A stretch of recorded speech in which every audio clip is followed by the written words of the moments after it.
Very good morning to all of you. Good morning.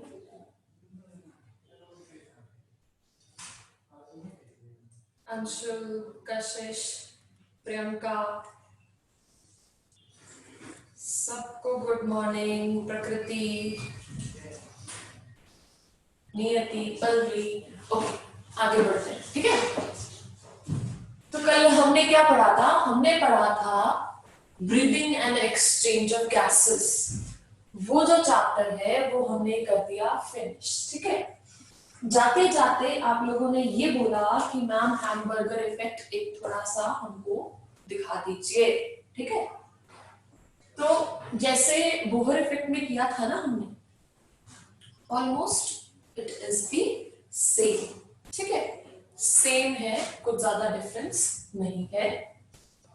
क्या होता है देखिए.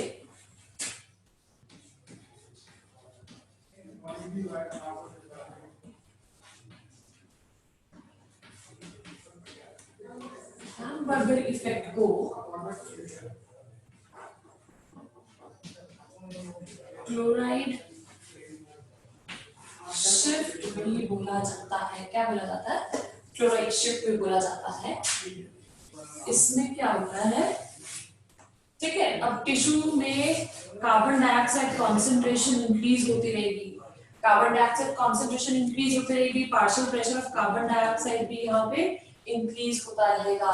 पार्शियल प्रेशर जो है इंक्रीज होता रहेगा. ठीक है. और फिर जो हमारा सेल है वो क्या करता है? आरबीसी की बात करते हैं. ठीक है. बस फर्क इतना है कि हैमबर्गर हमने टिश्यू एंड आरबीसी के बीच में पढ़ना है. रिएक्शन आरबीसी में हो रही है. मैंने कहा था ना कि यहाँ पे एक एंजाइम होता है, कार्बोनिक एनहाइड्रेस. ठीक है. कार्बोनिक एनहाइड्रेस क्या होता है यहाँ पे? जब CO2 आता है तो वो H2O के साथ रिएक्ट करता है. क्या फॉर्म करता है? रिवर्सिबल रिएक्शन होती है. H2CO3 फॉर्म करता है. कार्बोनिक एनहाइड्रेस के थ्रू जो है H2CO3 फॉर्म करता है, जो कि कार्बोनिक एनहाइड्रेस से फर्दर ब्रेक डाउन हो जाता है H पॉजिटिव, है ना, एंड किसमें ब्रेक डाउन हो जाता है? HCO3 negative. HCO3 नेगेटिव ये फर्दर जो है प्लाज्मा में चला जाएगा. बाइकार्बोनेट जो है फर्दर जाएगा आउट ऑफ द आरबीसी. ठीक है. आउट ऑफ द आरबीसी जाएगा क्योंकि ये एसिडिक हो गया ना. एसिडिक हो गया है H पॉजिटिव की कॉन्सेंट्रेशन की वजह से. पर इसको बैलेंसिंग भी साथ साथ में करते रहते हैं. अच्छा, सिर्फ हम क्लोराइड शिफ्ट पे देखते हैं, बाकी हम पढ़ चुके हैं. ये जो HCO3 जो है 3 नेगेटिव जो है, it will be send out. अब जो नेगेटिविटी है वो बाहर चली गई है. कहाँ चली गई है? बाहर चली गई है. ठीक है. सो क्या होगा? ये वाला H पॉजिटिव जो है इसको Hb के साथ HHB बन जाएगा. HH बन जाएगा, फिर O2 आ जाएगा. तो ये जो है ऑक्सीजन के साथ कंबाइन होने जो फर्दर आता है. ठीक है. बट इसकी बात करनी है हमने किसकी बात करनी है? इसकी बात करनी है HCO3 negative. HCO3 negative RBC से बाहर जाएगा तो उसको बैलेंस करने के लिए जो क्लोराइड आयंस हैं वो आरबीसी के अंदर आएंगे. आरबीसी के अंदर आएंगे. ठीक है. वॉइस नहीं आ रही है, आवाज नहीं आ रही है बेटा. आप लोगों को वॉइस आने में प्रॉब्लम हो रही है? वॉइस नहीं आ रही है, वॉइस क्लियर नहीं आ रही है. अब आ रही है. चलो आगे हम कंटिन्यू करते हैं. तो इतना सा था आपका हैमबर्गर इफेक्ट, या फिर इतना सा था आपका क्लोराइड शिफ्ट. ठीक है. Only this much excess carbon dioxide को बैलेंस करने के लिए ऐसा होता है. एक्सेस कार्बन डाइऑक्साइड को बैलेंस करने के लिए ऐसा किया जा रहा है. ठीक है. अब हम आगे बढ़ते हैं. कार्बोनिक बाइकार्बोनेट की फॉर्म में भी होता है ना ट्रेवल. याद है ना आपको? बाइकार्बोनेट की फॉर्म में भी होता है ट्रेवल टुवर्ड्स द लंग्स. ठीक है. तो ये बाइकार्बोनेट की फॉर्म में ट्रेवल हो जाएगा. आरबीसी के अंदर जो है बैलेंस करने के लिए क्लोराइड आ जाएगा. ठीक है. चलो खत्म. अब हम देखते हैं सर्कुलेटरी सिस्टम. अब हम क्या देखेंगे? Circulatory system. मैंने ज्यादा प्रेशर नहीं डाला आपके इसको हैमबर्गर इफेक्ट को करने में, क्योंकि हम बोहर में ऑलरेडी पढ़ चुके हैं बेटा. हम ऑलरेडी इसको कर चुके हैं. ज्यादा हम इसमें टाइम नहीं बर्बाद करेंगे. सीधा हम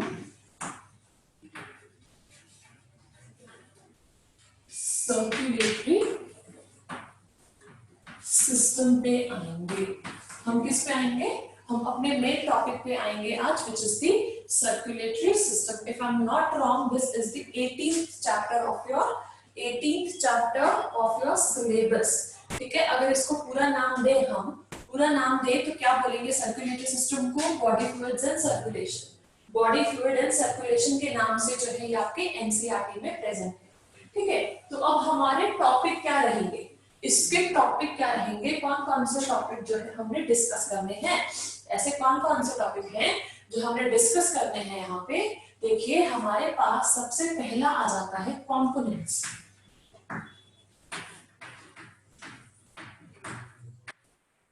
कंपोनेंट्स में क्या आ जाता है? कंपोनेंट्स में सबसे पहले हम क्या करेंगे?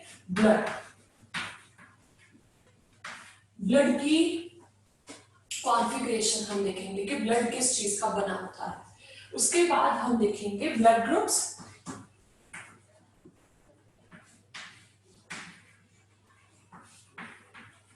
उसके बाद हम देखेंगे ब्लड ग्रुप्स। ठीक है, ब्लड देखेंगे, ब्लड ग्रुप्स देखेंगे, उसके बाद हम आरएच फैक्टर देखेंगे, इसके बारे में पढ़ेंगे, आरएच फैक्टर के बारे में पढ़ेंगे। ठीक है, ओके, आरएच फैक्टर के साथ साथ फिर हमने क्या करना है? Erythroblastosis fetalis. ठीक है, वो हम एंड में करेंगे। सो ये सब टॉपिक जो है हमने आज फिनिश करने। These are the topics जो हम आज फिनिश करेंगे। ठीक है, फिर कल हम करेंगे हार्ट का structure and the functions of heart along with the disorders. वो कल जो है हम ट्राई करेंगे कि फिनिश हो जाए।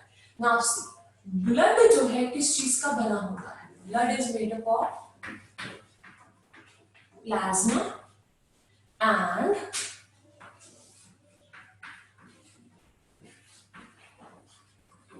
कॉर्पसेल्स या फिर ब्लड सेल्स, जिसको हम बोल सकते हैं। ठीक है, ये प्लाज्मा का बना होता है और ब्लड सेल्स का बना होता है। प्लाज्मा जो है ये 55% कंटेंट होता है। कितना कंटेंट होता है इसका? 55% कंटेंट होता है। जो कॉर्पसेल्स होंगे वो 45% ऑफ द कंपोनेंट बनाएगा। ठीक है, स्क्रीन स्प्लिट हो रही है। अब किसकी स्क्रीन स्प्लिट हो रही है बेटा? 46 मैसेजेस आ गए मेरे को।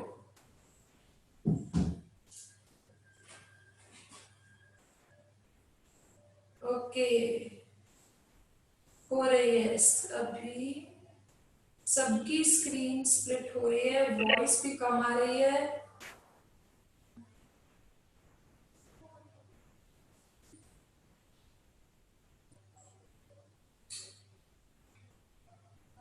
अब तो नहीं हो रहा है? अब तो नहीं हो रहा है ऐसा किसी के पास? हाँ, कि अभी भी हो रहा है? यस मैम, हो रहा है। अभी भी हो रहा है, अभी भी हो रहा है। ठीक है, तो इसको ठीक करते हैं हम लोग। ठीक है, तब तक जिनको दिख रहा है वो जो अपना टॉपिक आगे बढ़े मेरे साथ। ठीक है, जिसको दिख रहा है वो फिलहाल टॉपिक क्लियर करें। हम देख रहे थे plasma is 55% and corpuscles is 40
okay, आपकी वॉइस मैम अब आ रही है? अब तो आ रही होगी बेटा, है ना? ओके, आ सो नाउ देखिए, हम कर रहे थे प्लाज्मा का क्वांटिटी। जो प्लाज्मा है हमारे पास 55% जो प्लाज्मा है हमारे पास, हम उसका कॉम्पोजिशन देख रहे हैं। Yellowish straw colour. स्ट्रॉ क्या होता है?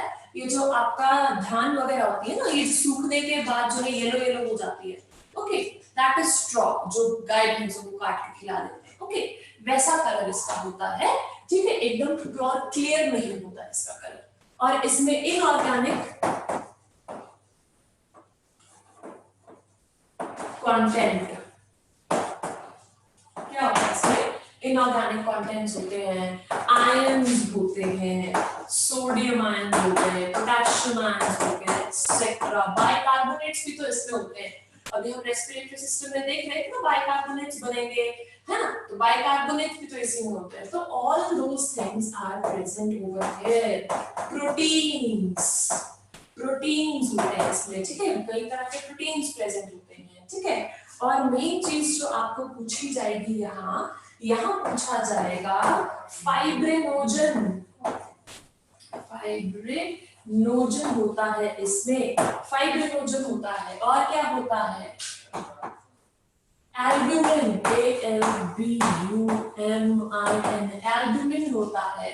और क्या होता है इसमें? इसमें होता है ग्लोब्यूलिन्स। क्या होते हैं इसमें? ग्लोब्यूलिन्स होते हैं। क्या होते हैं? ग्लोब्यूलिन्स होते हैं। अब आपको फाइब्रिनोजन, एल्ब्यूमिन, ग्लोब्यूलिन, ये ना 2 to 4% जो कॉन्सेंट्रेशन होती है वो इन्हीं 3 चीजों की होती है। किसी किसी में 2 to 8% दिया होगा, किसी में 2 to 6% दिया होगा। ठीक है, ये किसकी कॉन्सेंट्रेशन होती है? फाइब्रिनोजन, एल्ब्यूमिन एंड ग्लोब्यूलिन्स की। तो अब जो है इन तीनों के फंक्शन के बारे में भी पूछ लिया जाता है कि चलो ये 3 चीजें तो प्रेजेंट है, ये 3 चीजें तो प्रेजेंट है, बट इन तीनों का फंक्शन क्या है? ये भी नीट का एक बहुत इंपॉर्टेंट क्वेश्चन है। ये भी नीट का एक बहुत इंपॉर्टेंट क्वेश्चन है। देखिए, फाइब्रिनोजन जो है वो क्लॉटिंग में हेल्प करेगा। किसकी clotting? Blood clotting. Blood clotting में हेल्प करेगा। किस में हेल्प करेगा? ब्लड क्लॉटिंग में हेल्प करेगा। एल्ब्यूमिन, अब ये एल्ब्यूमिन किस चीज में हेल्प करता है? आंसर्स दीजिए मुझे, आंसर्स दीजिए। एल्ब्यूमिन किस चीज में हेल्प करता होगा? एल्ब्यूमिन जो है वो किस चीज में हेल्प करता होगा? पता है आप लोगों को इसका answer? I am waiting for your answer, जल्दी दीजिए।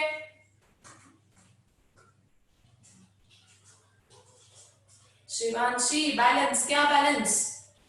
ऑस्मो रेगुलेशन में। ठीक है, ऑस्मो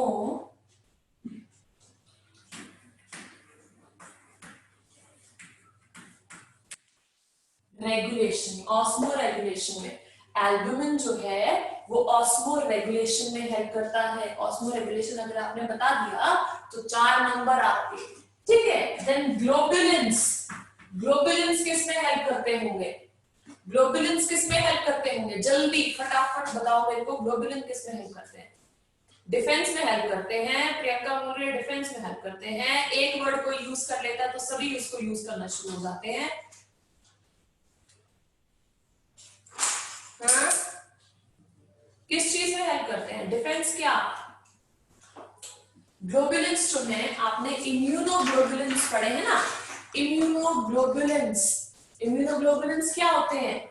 इम्यूनोग्लोबुलिन्स होते हैं। शिवांशी वेरी गुड, सही आंसर दिया। इम्यूनिटी, इम्यूनिटी प्रोवाइड करने में हेल्प करते हैं इम्यूनोग्लोबुलिन्स, जो आईजीजीज होते हैं। ठीक है, आईजीजी हो गया, आईजीई हो गया, आईजीएम हो गया, आईजीडी हो गया। ठीक है, आईजीए हो गया। 1 2 3 4 5 तो होते हैं हमारे पास इम्यूनोग्लोबुलिन्स। ठीक है, तो ये क्या है? हम इम्यूनोग्लोबुलिन इम्यूनिटी बनाने में,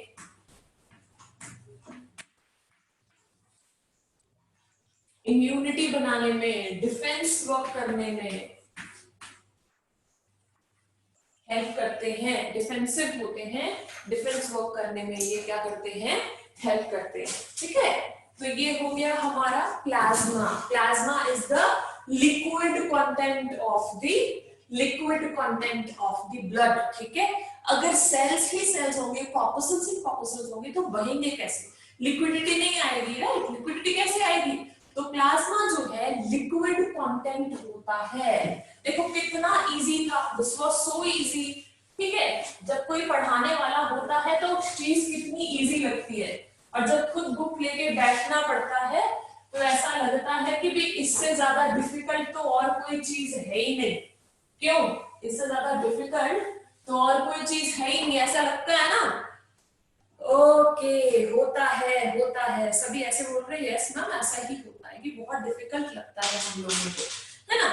ओके, प्लाज्मा कर लिया। अब हम मेरे को एक चीज बताओ, सीरम क्या होता है? What is serum? What is serum? अब ये सीरम क्या होगा, ये किस बला का नाम होता है भाई सीरम? बताएं मुझे, सीरम क्या होता है?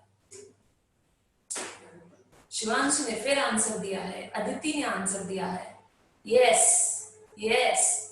अभी हम प्लाज्मा कर रहे थे ना, प्लाज्मा में मैंने क्या बोला, प्लाज्मा में मैंने क्या बोला कि इसमें क्या होता है, इसमें होता है फाइब्रिनोजन, जो कि क्लॉटिंग में हेल्प करता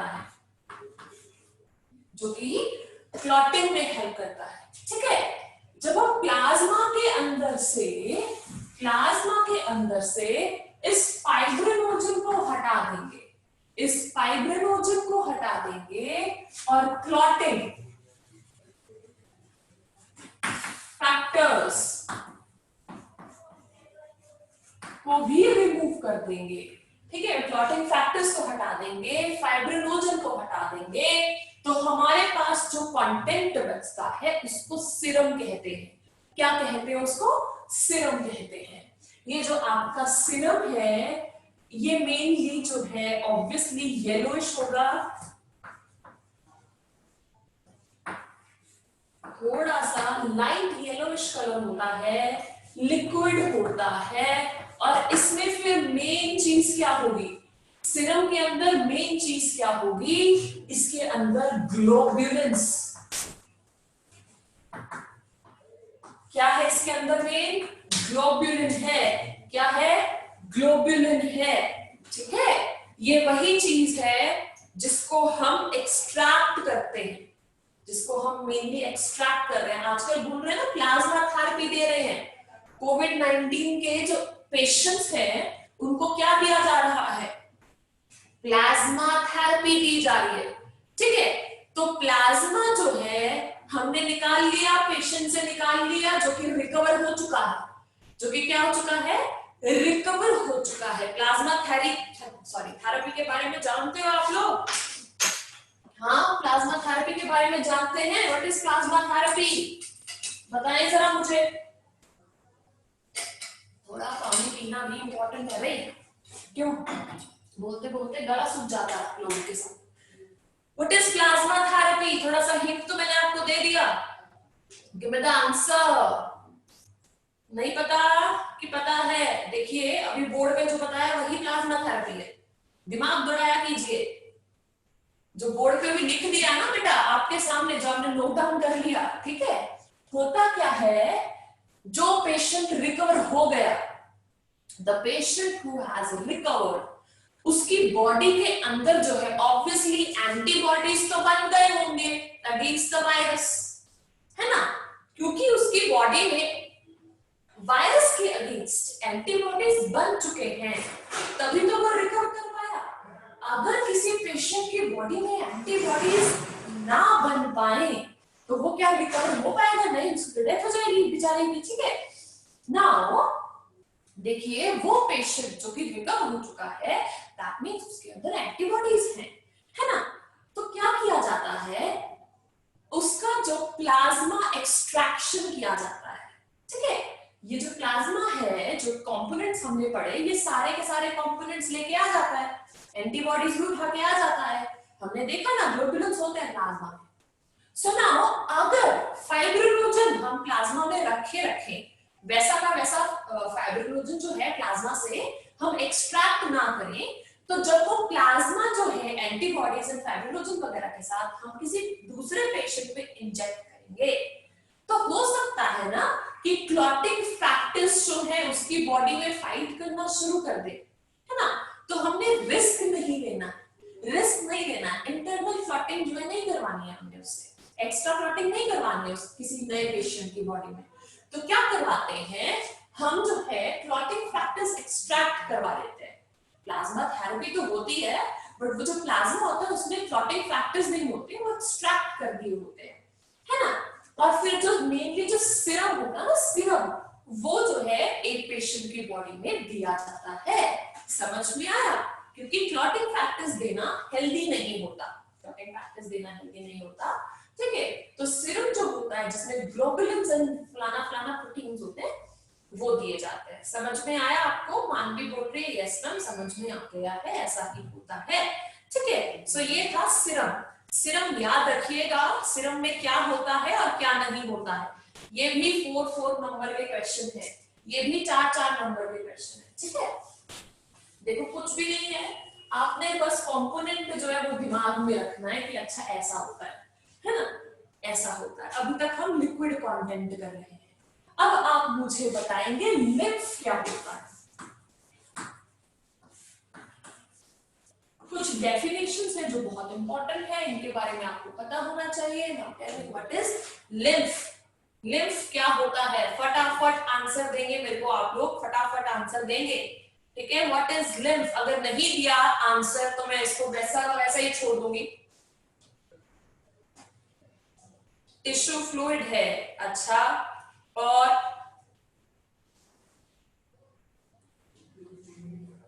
बताओ अगर आप लोगों ने इसका प्रॉपर आंसर नहीं दिया, देखो बेटा ऐसा नहीं करना कि भाई एक ने टिश्यू फ्लूइड बोल दिया तो सारे टिश्यू फ्लूइड चले गए। colorless fluid containing WBCs, a colorless fluid containing WBCs, mobile fluid which flow in vessels, liquid containing lymphocytes।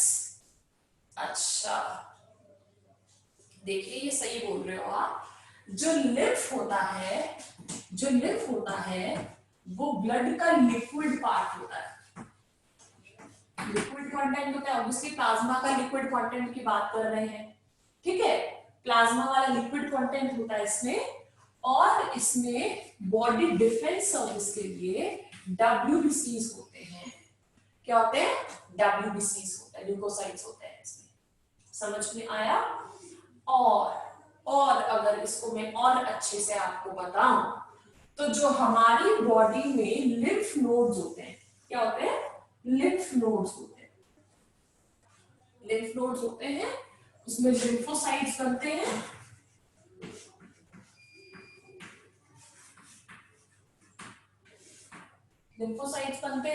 ये मेनली वहीं से लीक होता है।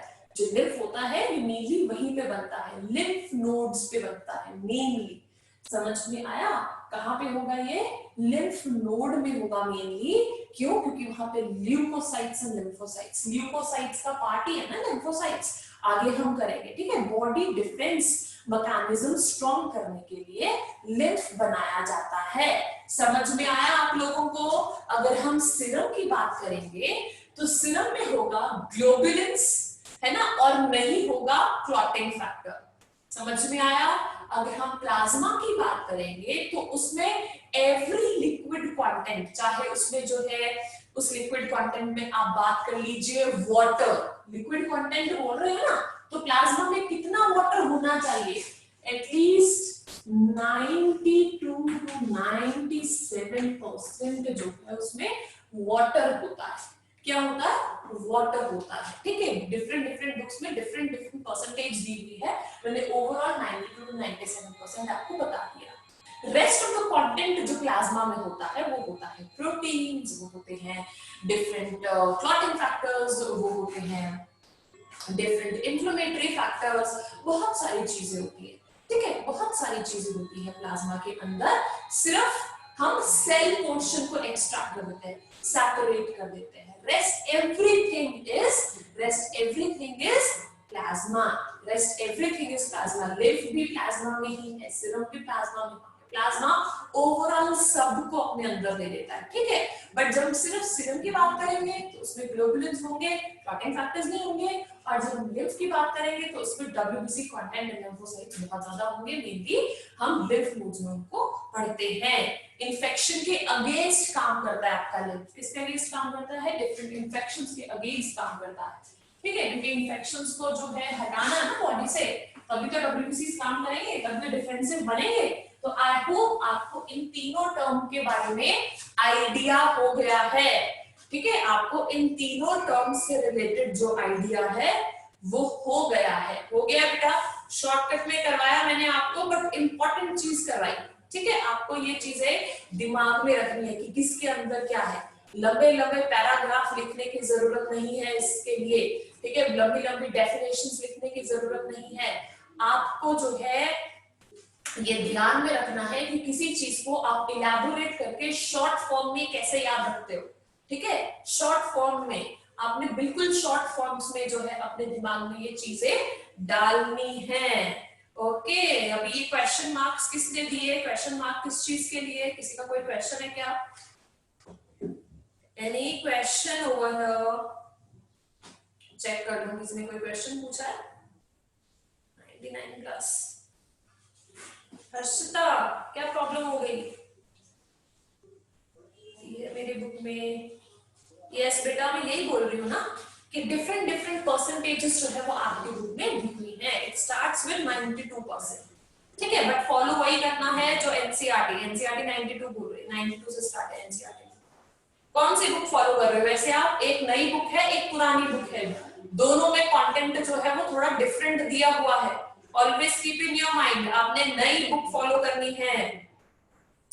Lymph has composition similar to plasma and is the middleman of body. Harshita, yes, अभी यही बोला मैंने आपको, ठीक है। सेम चीज मैंने बोली थी, आपने सिर्फ ये अटैच किया, मिडलमैन ऑफ बॉडी है। Okay, very good very good very good. Cholesterol containing cells, okay. आज आप बहुत अच्छे अच्छे आंसर्स दे रहे हैं बेटा, ठीक है। दिनेश की बुक, प्रदीप की बुक, ये सारी बुक्स जो है आप साइड पे रखो, साइड पे रखो, इनको पढ़ने की जरूरत नहीं है, ठीक है। मैंने कह दिया आपसे एनसीईआरटी फॉलो करनी है बेटा, एनसीईआरटी फॉलो करनी है, एनसीईआरटी फॉलो करो। अगर आप दिनेश प्रदीप पढ़ने लग गए ना, एनसीईआरटी भूल गए तो हो गया आपका काम। एक दिन मुझे ऐसा लग रहा है मुझे निकालना पड़ेगा सिर्फ ये समझाने के लिए, वो जो छोटी सी पतली सी बुक है ना आपकी एनसीईआरटी, जिसको आप कुछ भी नहीं समझते, सब कुछ वही है, आपका रामबाण वही है। गुस्सा दिलाते हैं आप लोग दिनेश प्रदीप पढ़ के, क्यों? अगर कोई टॉपिक जो है रेफरेंस आप लोगों को नहीं पता चल रहा है तब उसमें देखिए या फिर यहां से पूछिए।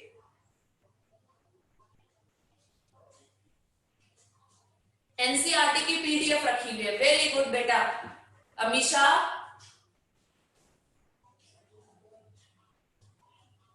एनसीईआरटी से भगवत गीता देखिए, चाहे भगवत गीता समझो, चाहे रामबाण समझो, चाहे कुछ भी समझो, पढ़ना आपको सिर्फ और सिर्फ एनसीईआरटी है।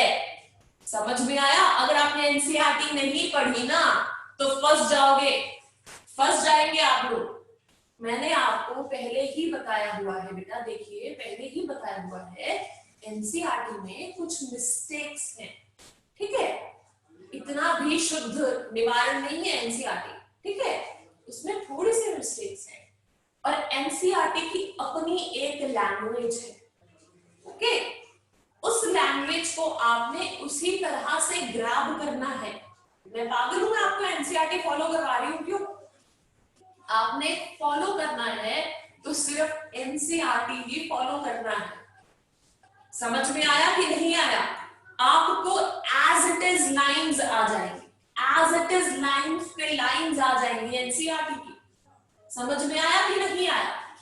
फिर वो दिनेश पढ़ के कोई फायदा नहीं होगा, अगर आपने एनसीईआरटी की लाइन नहीं पढ़ी होगी तो। समझ में आई बात कि नहीं आई? ठीक है, मैं आपको एक चीज बता दूं, आज तक के जितने भी टॉपर्स है ना, चाहे एम्स की बात कर लो, चाहे आप अपने नीट की बात कर लो, ठीक है, जितने भी टॉपर्स हैं, आपके कजन्स होंगे, रिलेटिव्स होंगे, है ना, कोई तो होगा। अरे यूट्यूब पे कोई डॉक्टर जो है जिसने क्वालिफाई किया उसका आप इंटरव्यू देख लो, आपके पास तो बहुत सारे सोर्स हैं, ऐसे लोगों के इंटरव्यूज देख लो, ठीक है, बूस्टअप होने के लिए, अपने आप को पंप्ड अप रखने के लिए। हम जितना भी बोलते रहे फर्क तो तुम लोगों को पड़ता नहीं है। थोड़ा वैसा ही देख लो, कजन को बिठा लो अपने साथ, वो क्या बोलेंगे? वो ये बोलेंगे कि उन्होंने एनसीईआरटी पढ़ी, वो ये बोलेंगे उन्होंने एनसीईआरटी की, वो ये बोलेंगे कि कोई और बुक मत पढ़ना। मैंने ऐसे ऐसे बच्चे देखे, बेटा इतना टाइम हो गया मुझे पढ़ाते हुए, मैंने ऐसे ऐसे बच्चे देखे हैं जो कि एनसीईआरटी की हर लाइन पे एनसीईआरटी पकड़ के बैठते हैं, एक पेंसिल लेके बैठते हैं, तो पेंसिल से लाइनें अंडरलाइन कर करके, ठीक है, वो जो मम्मियां बोलती है ना कि कूट लेना है उसको अच्छे से और पी जाना है, समझ में आया? तो हर एक लाइन को ऐसे पढ़ना है आपने कि पी जाना उसको और छाप लेना है अपने ब्रेन में। समझ में आया? हर एक लाइन को आपने अच्छे से पीस के पी जाना है। तो पहले क्या करते हैं बच्चे? पेंसिल पकड़ के मार्क करते हैं, लाइनें याद करते हैं, उसके बाद पेन पकड़ के मार्क करते हैं, उसके बाद उसी पे वो हाईलाइटर से मार्क करते हैं। इतनी बार वो मार्क कर चुके होते हैं कि लाइनों पे जो है गड्ढे पड़ चुके होते हैं, हर एक लाइन जो है बाहर निकल रही होती है बुक से। समझ में आया? 6 महीने में ब्रांड न्यू बुक का ऐसा हाल हो जाता है कि भाई रद्दी लगती है, इतना पढ़ चुके होते हैं वो उस बुक को बार बार लगातार कि 6 महीने बाद नई बुक लेनी पड़ती है। समझ में आया कि नहीं आया? तो एक चीज आप अपने दिमाग में रखो, आपने न्यू एडिशन पढ़ना है। क्या पढ़ना है आपने? एक नया एडिशन पढ़ना है, जो नया एडिशन आया हुआ है, करंट एडिशन आया हुआ है, ठीक है। दूसरी बात, आपने एनसीईआरटी को अंडरलाइन कर करके पढ़ना है। मेरा लेक्चर अटेंड करते हो, नोट्स बनाते हो, उन नोट्स को रीड करना है, फिर उसको मैच करना है एनसीईआरटी से। समझ में आया? एनसीईआरटी से मैच करना है। और एनसीईआरटी में पेंसिल से पहले स्टार्ट हो जाओ, फिर पेन से स्टार्ट हो जाओ, फिर मार्कर से स्टार्ट हो जाओ। विद इन 6 मंथ्स जो हाफ ऑफ द बुक हम कवर कर लेंगे, देखो अब तो क्लास 1 खत्म भी होने वाली है, क्लास 1 तो खत्म भी होने वाली है, ठीक है। तो क्या हालत होनी चाहिए आपकी बुक की? आपकी बुक जो है खुद हाथ जोड़ के आपसे ये बोलना चाहिए उसको कि भाई साहब अब छोड़ दो हमको, पेजेस निकलने शुरू हो गए, ठीक है। बुक की हालत ऐसी हो कि पेज भी एक जगह पे ना रहे, ऐसे पढ़ना है बेटा। जब तक आपको तरीका पता नहीं चलेगा तो जितना भी ज्ञान हम आप लोगों को दे ले, आप अर्जित नहीं कर पाओगे। अगर इस लेक्चर के बाद आप दिनेश पकड़ के बैठ गए, आपका हो गया कल्याण, बहुत अच्छा कल्याण होगा। दिनेश के बारे में आपको मैं बताती हूँ, बुक बहुत अच्छी है, बट अगर आप CBSE level, ICSE level, HP level तो फिर भी थोड़ा एनसीईआरटी के साथ निकल जाता है, वो थोड़ा ठीक करते हैं, ठीक है। अगर आप इन लेवल के जो बोर्ड एग्जाम के पेपर होते हैं ना, क्योंकि आपने वहां पे सब्जेक्टिव लिखना होता है, राइट। अगर आप इन बुक्स को पढ़ के इस एग्जाम में बैठते हो, बोर्ड एग्जाम में बैठते हो, मैं बोलती हूँ वेल एंड गुड, बहुत अच्छा करते हैं, ठीक है, नंबर आ जाएंगे। कंपटीशन बहुत होता है, सब्जेक्टिव मैटर बहुत ज्यादा चाहिए होता है। समझ में आया? तो उस हिसाब से आपको नंबर मिल जाते हैं। अरे कॉलेज टाइम पे तो ऐसा होता है, अगर आपको 40 शीट्स का एक बुकलेट मिलता है ना, वो ये नहीं देखते कि क्या लिखा हुआ है अंदर, क्या नहीं लिखा हुआ है, समझ भी आ रहा है, वो ये देखते हैं कि आपने 40 पेज खत्म किए कि नहीं किए, अंदर का कंटेंट कुछ भी हो, थोड़ा सा मैच होना चाहिए, बट 40 पेजेस, जिसने 40 पेज फिनिश कर दिया ना, कंप्लीट कर लिया, उसको ज्यादा नंबर मिलते हैं। पूछना अपने पेरेंट्स से क्या टारगेट रहता है कॉलेज के बच्चों का।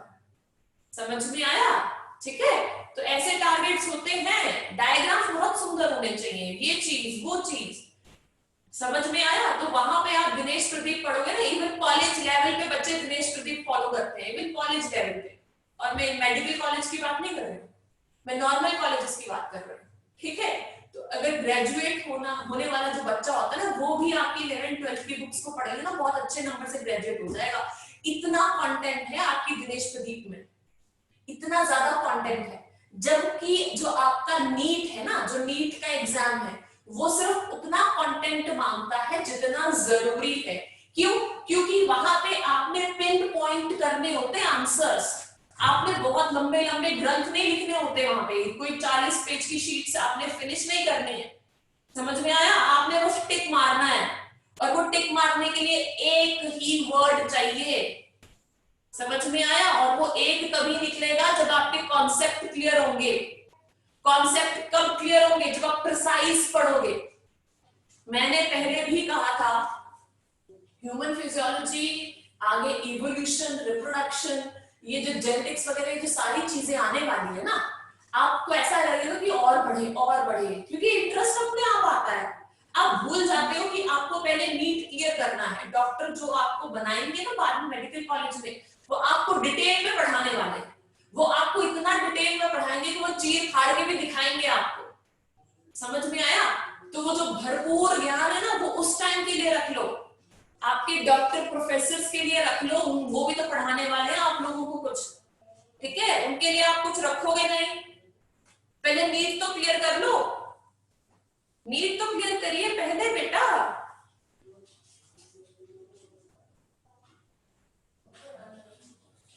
लो यहाँ पे कंपटीशन चलना शुरू हो गया कि मैंने तो 2 बार बाइंड करवा दी भाई। अवंतिका, इतने अच्छे से पढ़ ली आपने अपनी एनसीईआरटी। मैम देखा है, यही बोलते हैं एनसीईआरटी फॉलो करो। मैंने आज तक कोई रेफरेंस नहीं ली बायो के लिए। Harshita very good. तो दिनेश कहां से आ गए? अभी तो आप दिनेश बोल रहे थे, आप ही की वजह से तो सबको लेक्चर मिल गया। हाँ हर्षिता, वैसे अच्छा किया आपने बताया कि दिनेश ओपन की है, कि दिनेश से देख रहे हैं। क्यों? क्या सवाल है बेटा? हर्षिता पूछ लो, क्या सवाल है?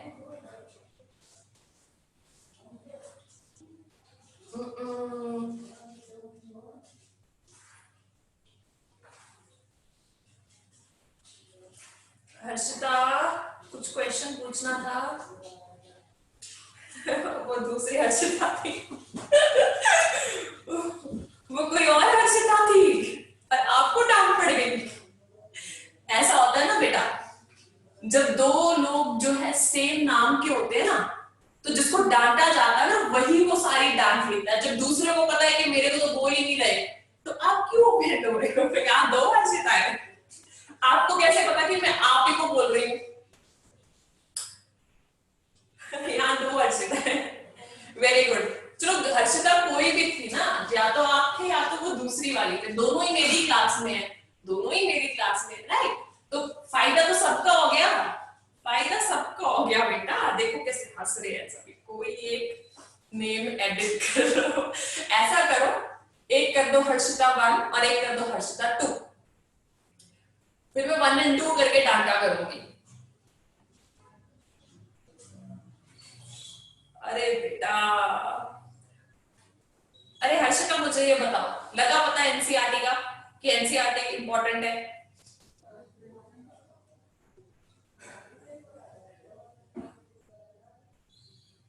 सबको लगा पता कि एनसीईआरटी इंपॉर्टेंट है? हर्षिता को रहने दो, उसको फील हो गया है।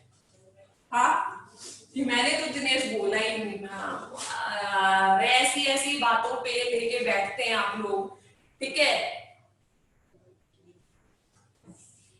चलो आगे चलते हैं। सारे एनसीईआरटी पढ़ेंगे अब कि नहीं पढ़ेंगे? अमीशा ने किया था, देखो। हर्षिता और अमीशा, आप दोनों फ्रेंड्स हो क्या? थैंक यू मानवी, थैंक यू। मामा बहुत अच्छा पढ़ाते हो, थैंक यू वेरी मच। समझ आता है ना आप लोगों को, तो अच्छा लगता है हम लोगों को। एनसीईआरटी जिंदाबाद। Very good, very good. ठीक है, आगे बढ़ते हैं हम लोग।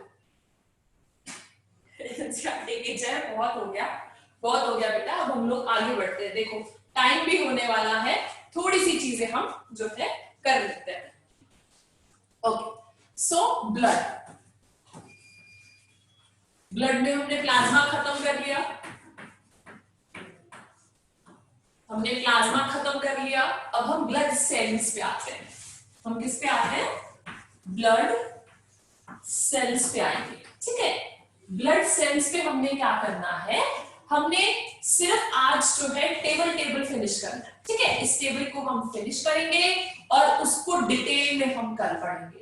ठीक है, क्योंकि जितनी जल्दी जल्दी हम भागेंगे ना, फिर आपको फिर थोड़ा सा समझ नहीं आएगा, तो इसको हम थोड़ा टेबल वाइज आज करेंगे। ओके, तो देखिए ब्लड में क्या होता है?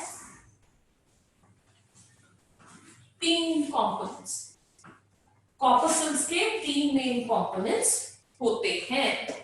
वन इज एरिथ्रोसाइट्स, जिसको आरबीसीज बोलते हैं, एरिथ्रोसाइट्स जिनको आरबीसीज बोलते हैं। देन देयर इज डब्ल्यूबीसीज, जिनको ल्यूकोसाइट्स बोलते हैं। और फिर प्लेटलेट्स, फिर प्लेटलेट्स आता है। क्या आते हैं? प्लेटलेट्स आते हैं। ब्लड क्लॉटिंग फैक्टर जिनको बोलते हैं। समझ में आया है ना? सो अब हम देखते हैं डब्ल्यूबीसीज। डब्ल्यूबीसीज जो है, इनको फर्दर डिवाइड किया गया है, क्योंकि आरबीसी और प्लेटलेट्स में से ये एक ऐसी चीज है, डिफेंसिव चीज है, जो फर्दर मोर सेल्स बनाते हैं। ठीक है, और ज्यादा ये डिफरेंशिएटेड है। ठीक है, मेनली इन 2 ग्रुप्स, मेनली इन 2 ग्रुप्स। और किस प्रकार के होते हैं? यहां होते हैं ए ग्रैन्युलर, ये है ए ग्रैन्युलर। ए मैंने बताया था आपको पहले, जहां पे ए लग जाता है बायो में, मेनली बायो में जहां पे भी हम ए की बात करते हैं ना कि ए लग गया, दैट मीन्स वो क्या है कि नो, दैट मीन्स नो, वहां पे कोई ग्रैन्यूल प्रेजेंट नहीं है। ए ग्रैन्युलर मतलब granule less, there is no granule. अब ये ग्रैन्यूल क्या होते हैं बताऊंगी मैं। ठीक है, डब्ल्यूबीसीज में और क्या होता है? Granular, granular. ये 2 पार्ट्स में डिवाइडेड है, एक है ए ग्रैन्युलर, दूसरा है ग्रैन्युलर। ओके, ए ग्रैन्युलर जिसमें ग्रैन्यूल्स नहीं है, ग्रैन्युलर जिसमें ग्रैन्यूल्स प्रेजेंट है। अब हम देखते हैं ग्रैन्यूल होते क्या है। ऐसी कौन सी चीज है? ग्रैन्यूल होते क्या है? देखिए, हमारे सेल के अंदर, हमारे सेल के अंदर एक चीज पड़ी होती है जिसको हम क्या बोलते हैं? Rough endoplasmic reticulum. क्या बोलते हैं उसको? Rough endoplasmic reticulum. पढ़ा होता है कि नहीं पढ़ा होता है? रफ एंडोप्लाज्मिक रेटिकुलम होता है कि नहीं होता है? रफ एंडोप्लाज्मिक रेटिकुलम वो होता है जिसपे क्या होते हैं? राइबोसोम्स अटैच होते कि नहीं होते, है ना? ये जो ग्रैन्यूल्स हैं, ये उसी रफ एंडोप्लाज्मिक रेटिकुलम के छोटे छोटे कण होते हैं। समझ में आया? Ribosomes, ribosomes. अच्छा, मेरे को बच्चे आंसर्स भी दे रहे हैं साथ में। समझ में आया? ये जो रफ एंडोप्लाज्मिक रेटिकुलम है, ये बहुत छोटे छोटे जो है कणों में, छोटे छोटे पार्टिकल्स में जो डिवाइड होता है, टूटता है। ठीक है, और ये स्कैटर हो जाता है सेल्स के अंदर। अब इसका फंक्शन क्या होगा? जो ग्रैन्यूल्स होते हैं, देखो आपको कोई बताता नहीं है, ये मेनली ये ज्यादा बताया नहीं जाता है, बट स्टिल मैं आपको बता देती हूँ। जो ग्रैन्यूल्स होते हैं, इनका फंक्शन क्या होता है? इनका फंक्शन ये है फूड प्रोटीन प्रोवाइड करना, मेनली प्रोटीन्स प्रोवाइड करना। ठीक है, समझ में आया कि नहीं आया? आरबीसीज क्या होते हैं? आरबीसीज का फंक्शन क्या होता है बताओ जरा? What is the function of RBC? Protein का नाम क्यों लिया मैंने कि प्रोटीन देते हैं, क्यों बोला? और रफ एंडोप्लाज्मिक क्यों बोला? मैं स्मूथ नहीं बोल सकती, स्मूथ भी तो बोल सकती थी ना। मेरे को बताइए, what is the function of ribosome? What is the function of ribosome? आप सब लोगों को पता है फंक्शन क्या है बेटा? मुझे मैसेजेस नहीं आ रहे अभी। Protein synthesis. प्रोटीन फैक्ट्रीज क्या होती है बताना जरा? यस, प्रोटीन फैक्ट्री राइबोसोम है कि नहीं है? है ना? तो वो प्रोटीन बनाता है, राइबोसोम प्रोटीन बनाता है, वो एंडोप्लाज्मिक रेटिकुलम के ल्यूमन में डाल देता है और उसको कलेक्ट करके रखता है। एंडोप्लाज्मिक रेटिकुलम उसको कलेक्ट करके रखता है, फिर उसको डिस्ट्रीब्यूट कर देता है। वो जो वैक्सीन्स निकलते हैं ना एंडोप्लाज्मिक रेटिकुलम से, ठीक है, वो उसको पूरे सेल में डिस्ट्रीब्यूट कर देता है और पूरे सेल के ऑर्गेनेल्स को प्रोटीन्स प्रोवाइड करता है। समझ में आया आप लोगों को कि नहीं आया? तो वो जो स्कैटर्ड ग्रैन्यूल्स है, एक में प्रेजेंट नहीं है और दूसरे में प्रेजेंट है, और दूसरे में प्रेजेंट है। जो आपका एक ग्रैन्युलर पार्ट है, जो एक ग्रैन्युलर पार्ट है, जो एक ग्रैन्युलर पार्ट आएगा, जिसको हम एक ग्रैन्युलर बोल रहे हैं, उनमें आएंगी दो चीजें, उनमें आएंगे दो तरह के सेल। दो तरह के सेल कौन से हैं? एक है मोनोसाइट्स और दूसरा है लिम्फोसाइट्स।